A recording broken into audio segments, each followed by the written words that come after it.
Hey everybody, this is Sarah Ripple with Ripple Effect Fitness. What I'm going to do today is break down my basic hollow hold progression. So I've shot a few videos, they're up on my YouTube, covering the hollow hold or hollow body position. Y'all can find those, they're easy to search for.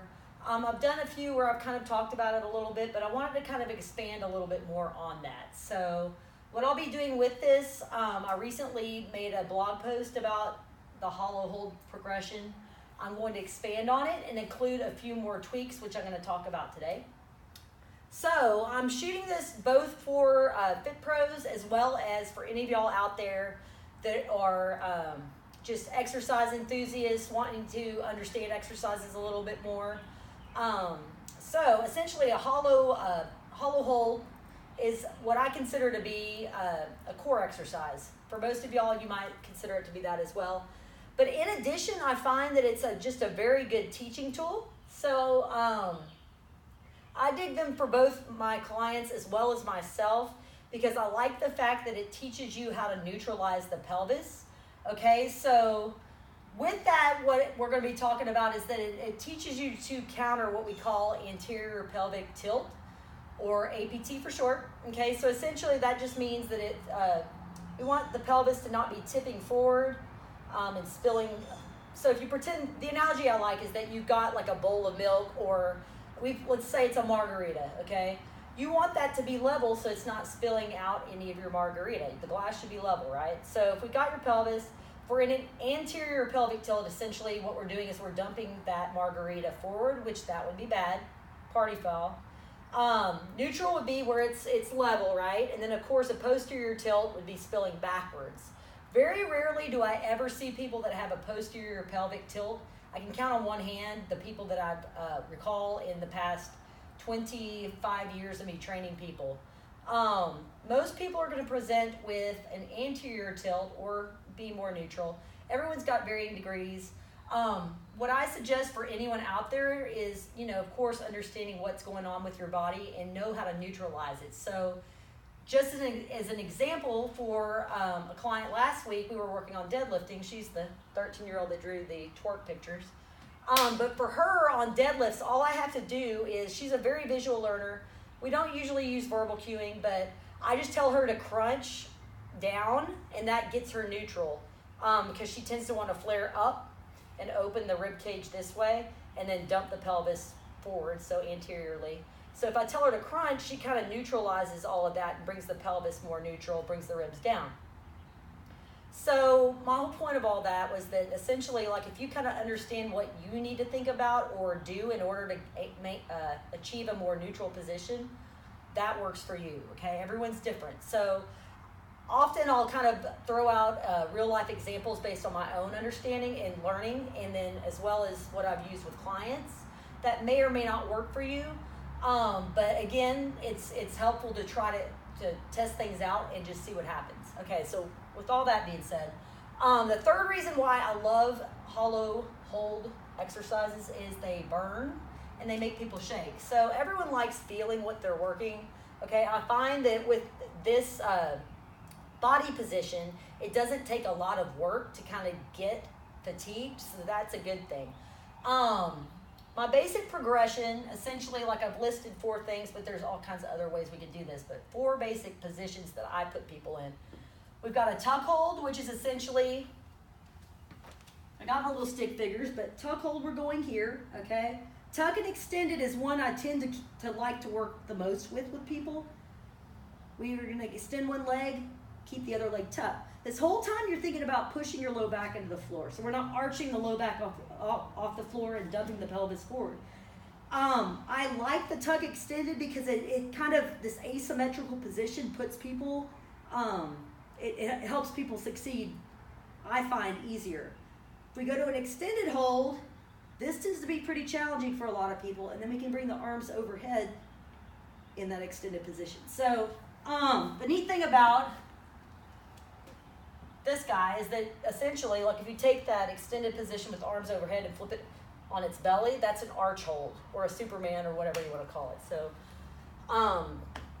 anyway, important thing about doing any sort of hollow body position work or hollow hold progression is that you want to think about engaging everything, okay? So yes, we're hanging out. I feel people easily do this when they're planking. It's easy to hang out on your joints and kind of look like things are working, but you're not engaging everything. So when you do a hollow hold, I find that it forces people to do that. So again, it just makes things work better. We don't have to kind of fight things. It just do this and it works. So, and again, I like the tuck extended position the best for most people that I train. Yes, people are going to progress, but I find that the tuck hold kind of gets us started. I can progress people relatively fast to the tuck extended, and they stay there for a while. We can work on various other tweaks, which I'm going to outline here. So the first tweak, and again, these aren't in any specific order of like a progression within this little segment. I just listed these. So I'm going to show these here in a second, but I've got the upper body loaded, so just an iso hold with the upper body. We can take that upper body hold and progress it to a pullover kind of action.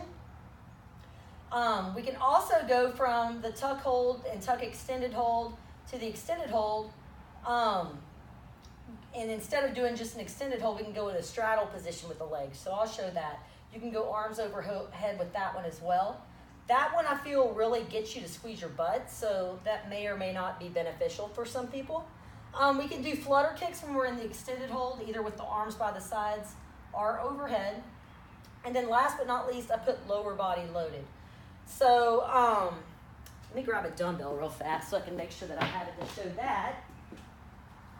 And we're going to lay all these things out. So let me just go through these real fast, okay? I'm trying to keep my videos short and to the point so that y'all can get something out of them versus having to sit here forever watching me talk. So the upper body loaded. For the sake of explaining, I'm using a kettlebell here. I like to have my clients hook the kettlebell in their thumbs and their forefingers so it's not going to slip out. So we can start with this in a tuck position. We're crunching up off the floor and holding here. So you'll note that I'm in this kind of, I'm thinking about pushing the weight to the ceiling.